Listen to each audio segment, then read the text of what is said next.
High, আমার নাম রাজীব ঈশ্বর। এটা আমার ফার্স্ট ভিডিও। তো এটা আমি বানাচ্ছি অ্যাকচুয়ালি যে ডিপ্রেশন কী। তো গাইজ, তোমরা যারা এই ভিডিওটা দেখছো তাদেরকে আমি জিজ্ঞেস করছি যে ডিপ্রেশন কী। তোমরা প্লিজ কমেন্ট করে বলো আমাকে যে ডিপ্রেশন দেখে তোমরা কী কী মাথায় আসে তোমাদের। তোমাদের হয়তো প্রায় প্রায় সময় ডিপ্রেশন হয়েছে, প্রায় মোমেন্টে যে সিনগুলো তোমরা গেছো আর কি বের হয়ে, যে ডিপ্রেশন নিয়ে, যে ডিপ্রেশনটা অ্যাকচুয়ালি কী। নিজে ডিপ্রেশনটা কি কখনো তোমরা ভেবে দেখেছো ডিপ্রেশনটা কী? এই ডিপ্রেশন অ্যাকচুয়ালি কিছুই নয়, এটা হচ্ছে তোমার মনের ভাব। যে তোমার মনে যে ভাবটা জাগে, যে ফিলিংসটা প্লে হয় তোমার মনেতে, ওই ফিলিংসটা ডিপ্রেশন।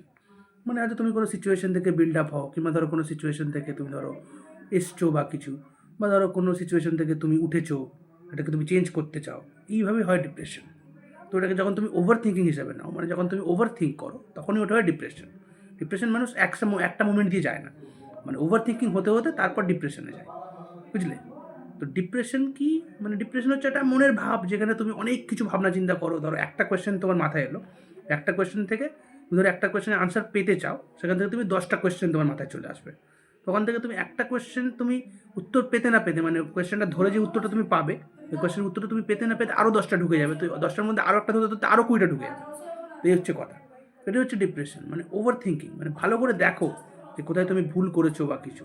তুমি যেখানে ভুল করবে, সেই ভুলটাকে শুধরানোর চেষ্টা করো। যত তুমি ভুল শোধরাবে, তত তুমি কী হবে, আরও আরও আপডেট করবে, আরও তুমি বুঝতে শিখবে, আরও তুমি বুঝতে পারবে। তো ডিপ্রেশন হচ্ছে এটাই। ডিপ্রেশন থেকে ওঠাটা খুবই খুবই গুরুত্বপূর্ণ বা খুবই দরকারি আমি মনে করি। মানে মানুষ হয়ে মনে করি যে ডিপ্রেশন থেকে ওঠাটা খুবই দরকারি। ডিপ্রেশন এতটাই খারাপ জিনিস। ডিপ্রেশনে যদি কোনো চরিত্র থাকে, তাহলে সে খুব ট্রাভেলে থাকে। ডিপ্রেশন থেকে অনেক কিছু হয়, মানুষ অনেক ভুল কাজ করে। তো ডিপ্রেশনে থাকাটা একদমই উচিত নয়, বুঝলে? তো ভালো করে দেখো যে ডিপ্রেশনটা কী। ভালো করে ডিপ্রেশনের মধ্যে গিয়ে ভালো করে কোথায় ভুল করছো, ভুলটাকে বোঝার চেষ্টা করো। তাহলে দেখবে ডিপ্রেশন থেকে বেরোনো বা ডিপ্রেশনটা একটা জোক মনে হবে, একটা খেলা মনে হবে, আর কিছুই নয়, বুঝলে? এটা একটা পার্ট অফ লাইফ। এটা আসে, আর এটা আসাটা আবশ্যক, উচিত।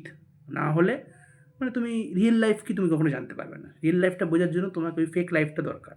কারণ খারাপ না হলে কখনো ভালো হয় না, এই হচ্ছে কথা। তো খারাপ হতেই হয়, খারাপ না হলে কখনো ভালো হয় না। এটুকুই বক্তব্য, আর কিছু নয়। ঠিক আছে, কমেন্ট করে বলো যে কেমন লাগলো। জাস্ট একটা শর্ট ভিডিও বানালাম। যদি আরও ভালো লাগে বলো, তো নেক্সট টাইম আরও ভিডিও বানাবো। Thank you.